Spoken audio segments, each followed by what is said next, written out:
সেই গানগুলো আমরা গাই, কিন্তু গানের অর্থ বুঝি না।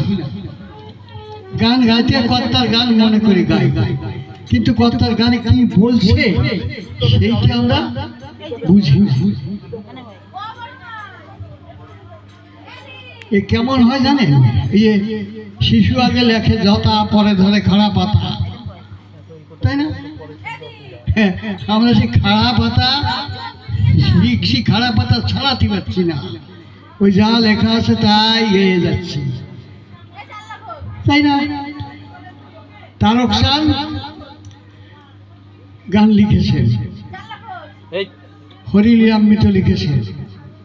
হরিচাঁদ ঠাকুর যে স্বয়ং ভগবান তার প্রমাণ দিয়েছেন। তিনি ছিলেন গৌর ভক্ত।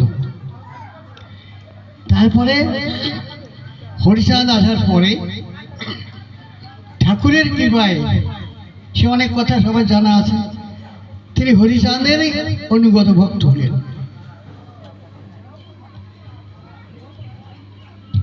খুব সংক্ষেপে বলছি, সব ভক্তবৃন্দ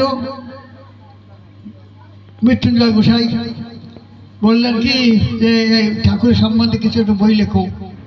মৃত্যুঞ্জয় কিছু দু এক কথা লিখলো, তারপর সে বই হারাই গেল। হ্যাঁ, তারপরে তারও কথা ধরলো, তুমি কবি সরকার, তুমি লেখো। তারও মনে করে কল্পনা বর্ণনা আমার দ্বারা লেখা সম্ভব না, আমি মূর্খ অপারো, আমি ও কি জানি, আমি পারবো না।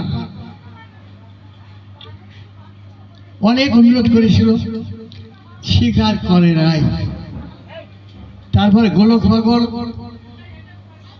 উঠে যায়। হ্যাঁ, মৃত্যুঞ্জয় দর্শকত আরো যারা ছিল তারাও গিয়ে তার কর্তাকে অনুরোধ করে, আমি পারবো না।